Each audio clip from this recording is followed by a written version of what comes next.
नमस्ते दोस्तों, group theory में आज हम लोगों का लेक्चर नंबर 85 है और एज पर प्रॉमिस बच्चों परम्यूटेशन ग्रुप कंप्लीट करने के बाद अब हम लोग स्टार्ट कर रहे हैं डाइहाइड्रल ग्रुप, जिसको हम लोग डिनोट करते हैं डीएन से। तो डाइहाइड्रल ग्रुप को अगर आपको समझना है तो आपको पॉलीगन का कॉन्सेप्ट बहुत क्लियरली वे में पता होना चाहिए। मोस्ट ऑफ द स्टूडेंट्स को पता होगा, बट फिर भी मैं सेफर साइड में रहने के लिए एक बार आपको रिकॉल कराता हूं कि हमारे पास अगर मैं कहूं कि एन पॉलीगन क्या है, या आपसे कहूं एन गॉन क्या है, तो आपको इसका मतलब समझ में आना चाहिए। तो बेसिकली एन पॉलीगन और एन गॉन बेसिकली हमारे पास बात करता है कॉन्वेक्स पॉलीगन की, जिसमें एन इक्वल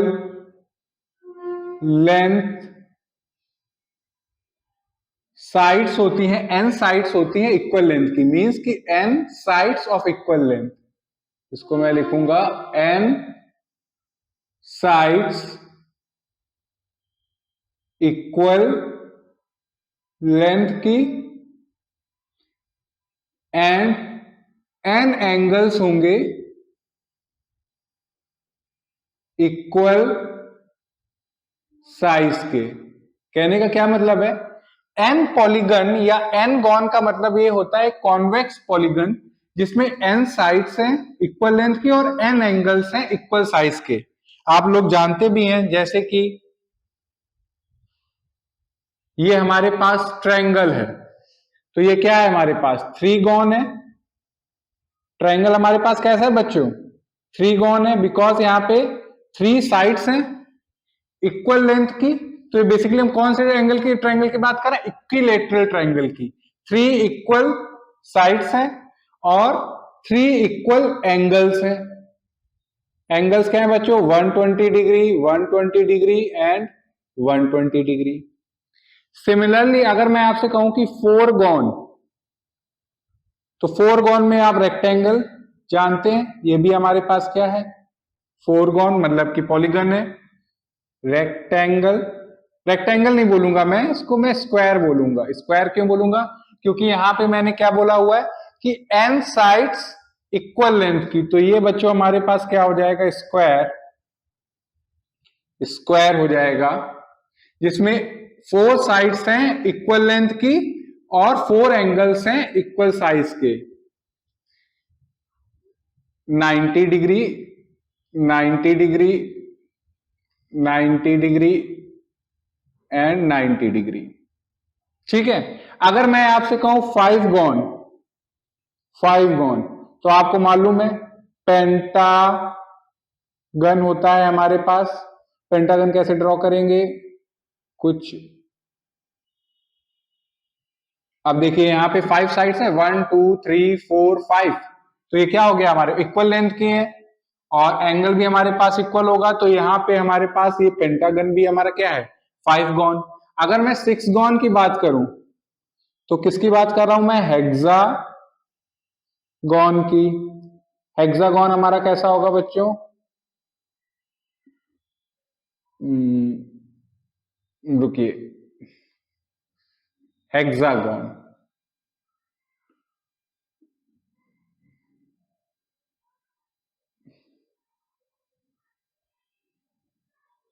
मेरे से बन नहीं पा रहा है, मैं कोशिश पूरी कर रहा हूं कि हेक्सागॉन बना दूं। तो ये बच्चों हमारे पास क्या हो गया, हेक्सागॉन हो गया। ऐसे आप ऑक्टागॉन भी बना सकते हैं, जिसको आप क्या बोलोगे, एट गॉन। ये बेसिकली मैं आपको रिकॉल करा रहा हूं कि अगर आपको एन पॉलीगन और एन गॉन नहीं मालूम है, तो बेसिकली क्या होता है, कॉन्वेक्स पॉलीगन जिसमें एन इक्वल लेंथ की साइड्स हो और एन एंगल्स हो इक्वल साइज के। तो एक octagon.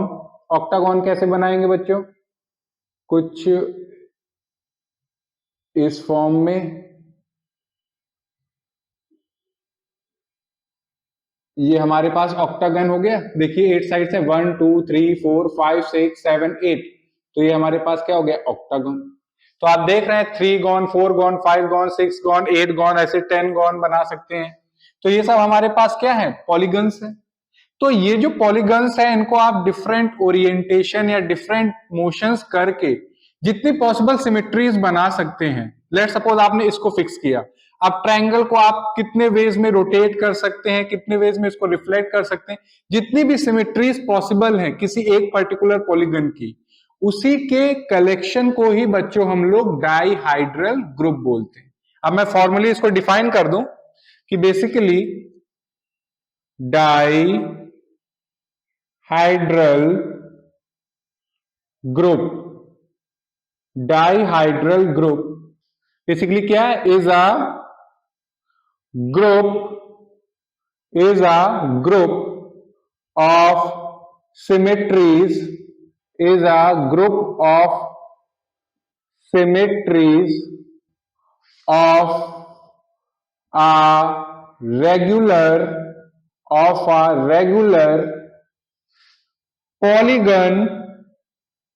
polygon of n sides।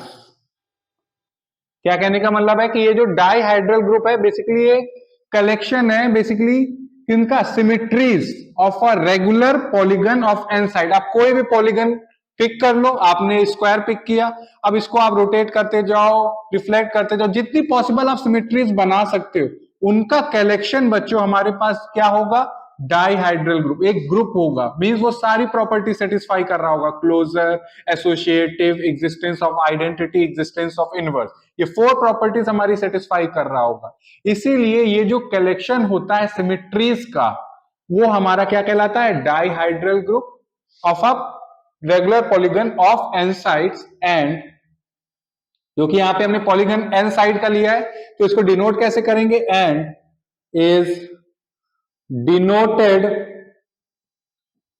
Bye D n, means इसको डिनोट कैसे करेंगे, बाय डी एन। अब बच्चों देखिए ये जो ग्रुप है, दिस ग्रुप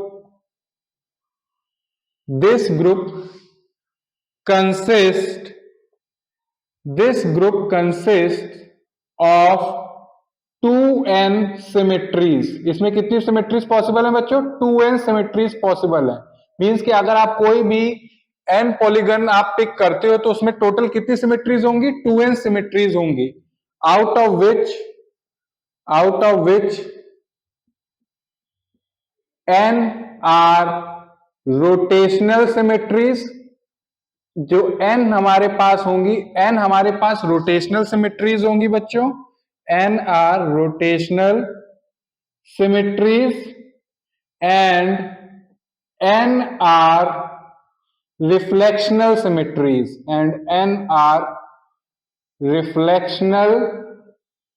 सिमेट्रीज,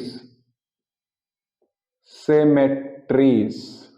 तो कहने का क्या मतलब है कि डाईहाइड्रल ग्रुप बेसिकली क्या है, इज अ ग्रुप। अगर आपसे कोई पूछे कि डिफाइन करिए डाईहाइड्रल ग्रुप तो आप क्या बोलोगे कि dihedral group is a group of symmetries, जिसको आप ग्रुप ऑफ सिमेट्रीज भी बोलते हो, of a regular polygon of n side, जिसको डिनोट कैसे करते हैं, कैपिटल डी सबस्क्रिप्ट में एन। एन हमारा क्या डिनोट कर रहा है कि पर्टिकुलर पॉलीगन लिया है, इसमें एन साइड्स हैं।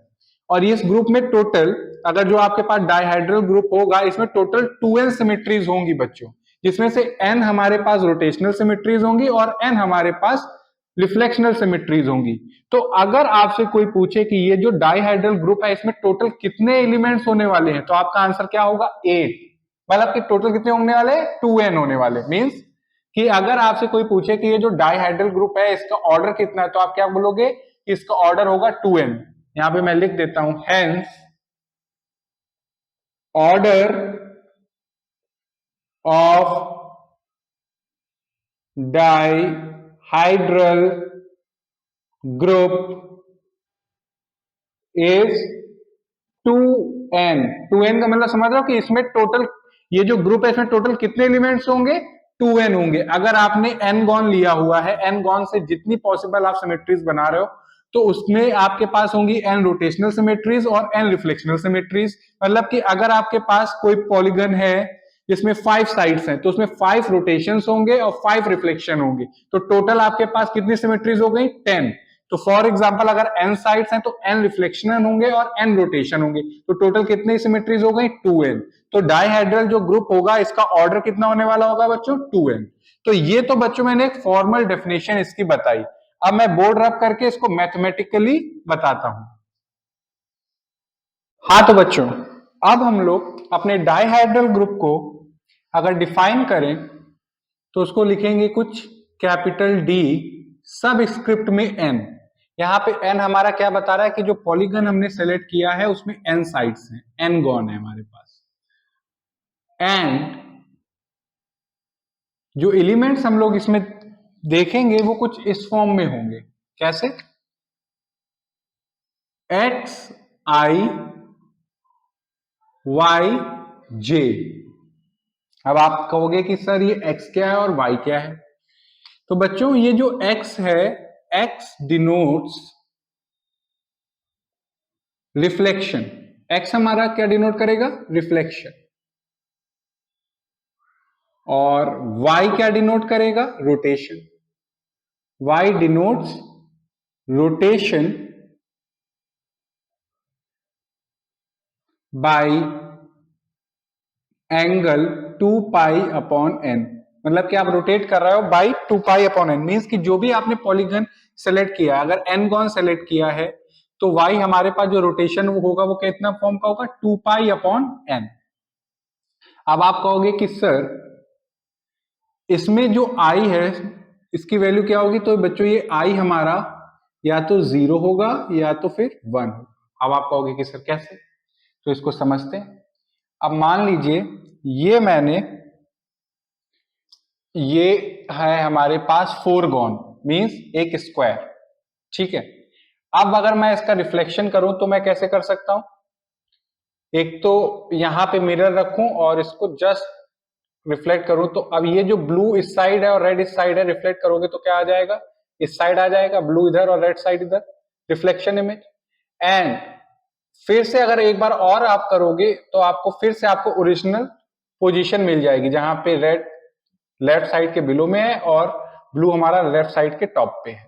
तो रिफ्लेक्शन में हमारे पास अगर आप देखोगे कोई भी पॉलीगन को आप 2 टाइम्स अगर रिफ्लेक्ट करोगे तो आपको वही स्ट्रक्चर वही पोजीशन मिल जाएगी।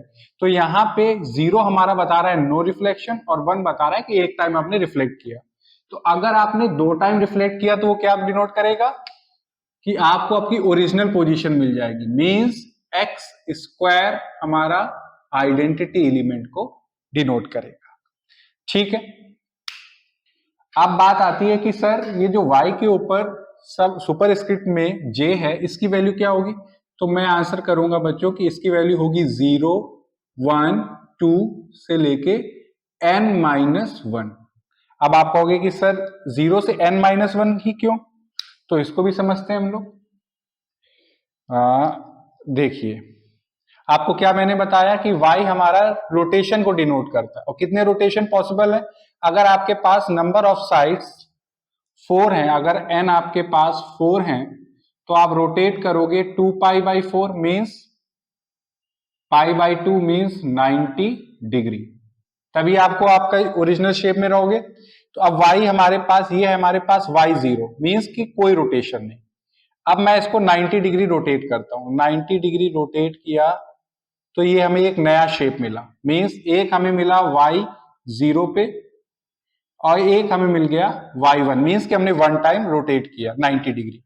फिर हमने 90 डिग्री और रोटेट किया तो एक बार और हमें ओरिजिनल शेप मिला, ये y2 हो गया। मींस हमने 2 टाइम्स रोटेट किया है 90 मींस टोटल ये हमारा क्या है? 0 डिग्री का रोटेशन, ये हमारा 90 डिग्री का रोटेशन और ये हमारा है 180 डिग्री का रोटेशन।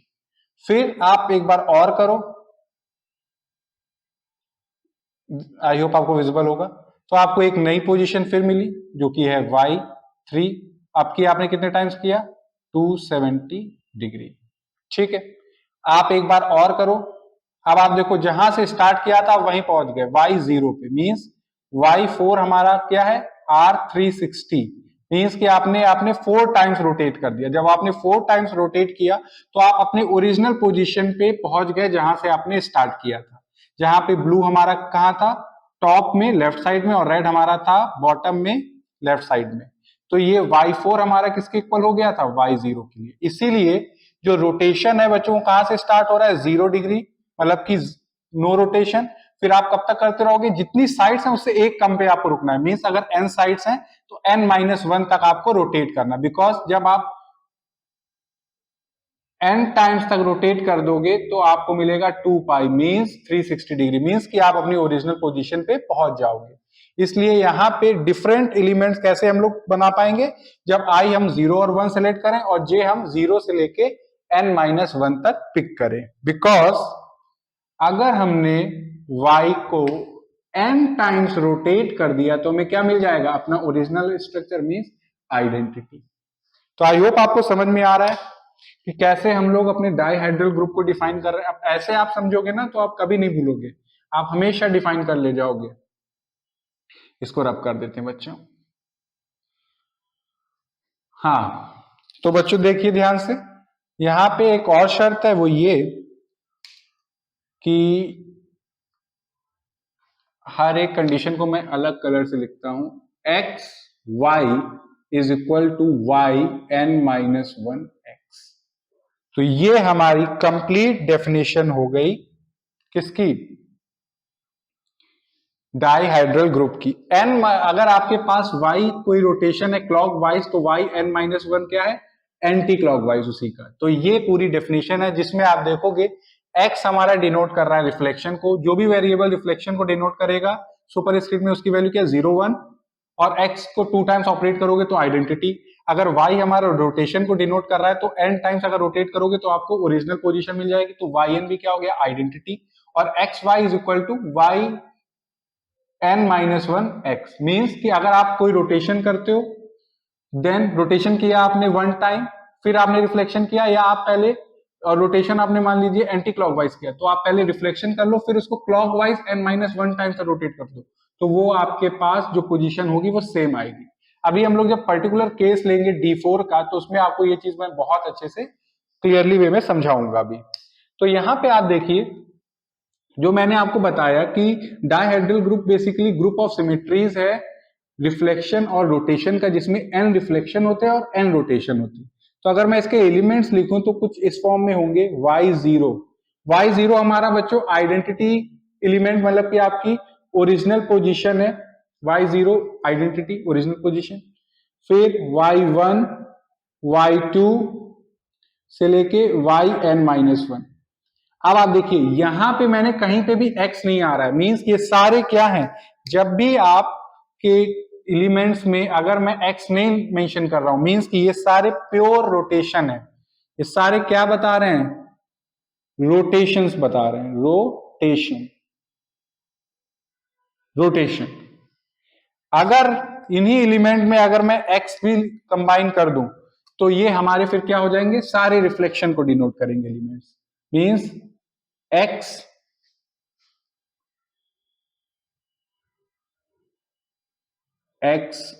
y1, या रुकिए एक मिनट सही से नहीं लिख रहा, xy0 xy1 xy2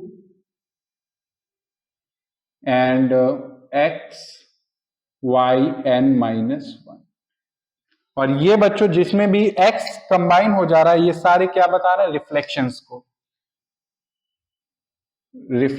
को। तो आप देख सकते हो कि यहां पे n रोटेशन है और n रिफ्लेक्शन है, इसीलिए ये जो हमारे पास डाइहाइड्रल ग्रुप है Dn, इसका ऑर्डर कितना है बच्चों, 2n। तो अगर मैं इंपॉर्टेंट पॉइंट्स के फॉर्म में लिखूं तो Dn बच्चों, पहले मैं आपको बता दूं कि ये हमारा non abelian is a non, अभी हम लोग देखेंगे भी जब हम लोग D4 का केस देखेंगे उसमें मैं आपको दिखाऊंगा कि जो Dn है बच्चों डाइहाइड्रल ग्रुप, ये हमारा एक नॉन अबेलियन ग्रुप है ऑफ ऑर्डर 2n। और शर्त क्या है बच्चों, यहां पे हमारे पास जो भी पॉलीगन्स हम लोग कंसिडर करेंगे वो 3 या 3 से ग्रेटर साइड्स वाले ही कंसिडर करेंगे, मींस इक्विलेटरल ट्रायंगल से स्टार्ट करेंगे, फिर आप n equal to 3 triangle, n equal to 4 square, 5 pentagon, 6। तो यहाँ पे कंडीशन क्या है कि जो dn है ये हमारे पास नॉन अबेलियन ग्रुप है जिसका ऑर्डर कितना है 2n, n रोटेशन है और n रिफ्लेक्शंस है। आपको ये बता दूं कि यहाँ पे जो एलिमेंट्स हैं तो ऑर्डर 2 के एलिमेंट्स इसमें कितने होंगे dn में, ये आप इन जनरल है, आपको हमेशा पता होना चाहिए। Number of elements of order 2 are, order 2 के n एलिमेंट्स होंगे अगर n हमारे पास ऑड होगा, और n प्लस 1 होंगे अगर n हमारे पास इवन होगा। जो रिफ्लेक्शन होता है बच्चों, इसका ऑर्डर हमेशा 2 रहेगा, क्योंकि कोई भी, अभी आपने देखा यहां पे आप कोई भी चीज को वन टाइम रिफ्लेक्ट करोगे, जैसे इसको है रिफ्लेक्ट किया, ये आया, फिर एक बार रिफ्लेक्ट करोगे तो आपको फिर से ओरिजिनल पोजीशन मिल जाएगी। तो रिफ्लेक्शन जैसे ही आपके टर्म्स में आ जाए मीन्स कि उसका ऑर्डर 2 होगा। तो ये जितने भी टर्म्स हैं ये सारे हमारे पास क्या हो जाएंगे, रिफ्लेक्शन, मीन्स कि ये रिफ्लेक्शन अगर है तो इनका ऑर्डर कितना होगा 2। तो number of elements of order 2 कितने हो जाएंगे n। और अगर डाइहेड्रल ग्रुप लेट सपोज मैं D3 लूं तो यहां पे n की वैल्यू कितनी है, ऑड है, n हमारा ऑड है। तो इसके एलिमेंट्स अगर मैं मेंशन करूं तो क्या होंगे, y0, y1, y2 and xy0, xy1 and xy2। तो यहां पे आप देखोगे x, यहां पे लग रहा है x हमारा रिफ्लेक्शन को डिनोट करता है। तो 3 एलिमेंट्स हैं और ये 3 एलिमेंट्स कितने ऑर्डर के होंगे, ऑर्डर 2 के। ये हमेशा आपके माइंड में शार्पली आ जाए कि dn में अगर n की वैल्यू ऑड है तो ऑर्डर 2 के कितने एलिमेंट्स होंगे, जितना n है, मतलब कि 3। जो D3 है इसमें ऑर्डर 2 के कितने एलिमेंट्स होंगे, 3। तो वही मेरा कहने का मतलब है कि अगर dn है और n की वैल्यू ऑड है तो ऑर्डर 2 के कितने एलिमेंट्स होंगे, n। अब अगर केस ले लूं मैं D4 का, n अगर इवन है D4, तो आप देखोगे D4 में आपके पास एलिमेंट होंगे y0, y1, y2, y3, फिर xy0, xy1, xy2, xy3। तो बच्चों यहां पे 4 टर्म्स तो हैं, 4 टर्म्स हैं जो ऑर्डर 2 के हैं, ऑर्डर 2 के हैं। बट रोटेशन में भी एक आपको ऐसा एलिमेंट मिलेगा जिसको आप 2 टाइम्स अगर रोटेट कर दो तो आपको क्या मिल जाएगा, अपना original position, means identity element. तो ये जो y2 है बच्चों, ये हमारा आइडेंटिटी एलिमेंट है। तो यहाँ पे 4 तो एलिमेंट्स ऑर्डर 2 के हैं प्लस एक एडिशनल और हो जाएगा, तो टोटल कितने हो जाएंगे, n+1। तो अगर n की वैल्यू इवन होती, फॉर एग्जांपल D4 का केस अगर आप देखो, अगर n आपका इवन होगा तो जो ऑर्डर 2 के एलिमेंट्स होंगे बच्चों वो कितने होंगे, n+1, मींस कि n तो होने ही होने हैं रिफ्लेक्शन, और अगर रिफ्लेक्शन है तो वो ऑर्डर 2 के ही होंगे, प्लस एक और एडिशनल आ जाएगा रोटेशन से, तो वो कितने हो जाएंगे, n+1। बिकॉज अगर आप देखोगे y2 हमारा क्या डिनोट कर रहा है, R180। ठीक है, मतलब कि अगर आप देखो ये कोई हमारे पास है कुछ इस फॉर्म में ओरिजिनल पोजीशन, अगर मैं 180 इसको ऑपरेट करूं तो ये कुछ इस फॉर्म में आ गया, ये एक पोजीशन है जो कि y2 को डिनोट कर रही। अब y2 जो एलिमेंट है इसको एक बार 180 डिग्री ऑपरेट कर दो फिर से, तो जब आप 180 डिग्री ऑपरेट करोगे तो एक बार 90 फिर एक बार 90, तो देखिए आपको ओरिजिनल पोजीशन फिर से आ गई। तो यहाँ पे y2 जो है 180 डिग्री, ये हमारे पास क्या है कि इसको 2 टाइम्स ऑपरेट करके हमें ओरिजिनल पोजीशन मिल रही है, इसलिए इसका भी ऑर्डर क्या हो गया, 2। तो ऑर्डर 2, तो कहने का क्या मतलब है कि ये हमेशा माइंड में रखिएगा कि dn में अगर n आपका इवन होता है तो जो ऑर्डर 2 के एलिमेंट्स होंगे वो कितने होंगे, n+1। अगर n आपका ऑड है तो ऑर्डर 2 के कितने एलिमेंट्स होंगे, n। मतलब कि जैसे कि D3 में ऑर्डर 2 के कितने एलिमेंट्स हैं, 3, और D4 में ऑर्डर 2 के कितने एलिमेंट्स हैं, 5, 4 + 1 रोटेशन से, एक तो 5। तो आई होप आपको ये चीज कॉन्सेप्ट क्लियर है। हाँ तो बच्चों ऑर्डर 2 के अलावा अगर आपको फाइंड आउट करना है इन जनरल कि नंबर ऑफ एलिमेंट्स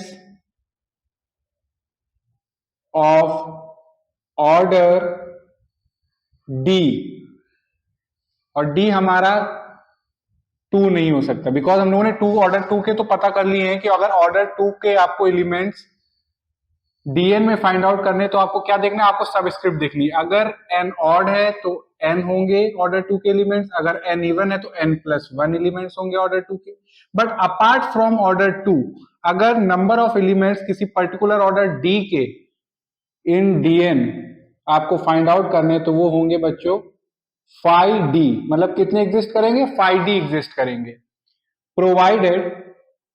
प्रोवाइडेड कि ये जो नंबर d है ये हमारा n को डिवाइड कर रहा हो। कहने का क्या मतलब है कि dn में ऑर्डर 2 के अलावा ऑर्डर d के एलिमेंट्स एग्जिस्ट करेंगे। शर्त क्या है कि वो जो ऑर्डर पर्टिकुलर ऑर्डर d के जो है तो वो d n को डिवाइड करे। अगर n को डिवाइड करता है देन उस केस में ऑर्डर d के कितने एलिमेंट्स होंगे बच्चों, 5d। जैसे कि अगर हम d4 का केस लें तो d4 में ऑर्डर 1 के कितने एलिमेंट है बच्चों, 1। ऑर्डर 2 के कितने हैं, 3, बिकॉज यहां पे मैंने d4 लिखा हुआ है ना, d3 d4, हाँ तो सही कह रहा हूं मैं। तो ऑर्डर 2 के कितने होंगे बच्चों यहाँ पे, 5 5 5, 4 + 1 5। और ऑर्डर अब आप करता है 4 भी 4 को डिवाइड करता है, तो ऑर्डर 4 के कितने एलिमेंट होंगे, 5 4, और 5 4 की वैल्यू कितनी होती है बच्चों यहाँ पे, तो आपको मैंने बताया हुआ है 5 4 की वैल्यू होती है हमारे पास 2। तो यहाँ पे ऑर्डर 4 के 2 एलिमेंट्स एग्जिस्ट करेंगे। तो कहने का क्या मतलब है, आप डीएन में जितने भी एलिमेंट्स हैं आप पता कर सकते हो कि किस किस ऑर्डर के होंगे। उसके लिए आपको क्या करना पड़ेगा कि जो भी नंबर सब स्क्रिप्ट में जो n है उसको डिवाइड करेगा वो ऑर्डर बनने के काबिल है, पहली बात तो जान लें। और दूसरी बात कि वो कितने एग्जिस्ट करेंगे, तो वो होंगे 5d। जैसे कि 4 4 को डिवाइड करता है इसलिए ऑर्डर 4 के एलिमेंट d4 में एग्जिस्ट करेंगे, वो कितने होंगे, 5 4। 5 4 की वैल्यू कितनी होती है, 2। हम लोग इसके बारे में डिटेल में बात करेंगे। अगर आपको आइलर्स फंक्शन नहीं मालूम है तो ऊपर आई बटन है, डिस्क्रिप्शन बॉक्स में लिंक है, आप जाके उसको पढ़िए जिससे आपको चीजें पता चले कि 5 4 की वैल्यू 2 कैसे आ रही है। फिर भी अगर आज के लेक्चर में कहीं कोई पार्ट ना समझ में आए या कहीं पे भी कोई भी डाउट हो तो आप कमेंट सेक्शन में लिख के बताइएगा। Thank you.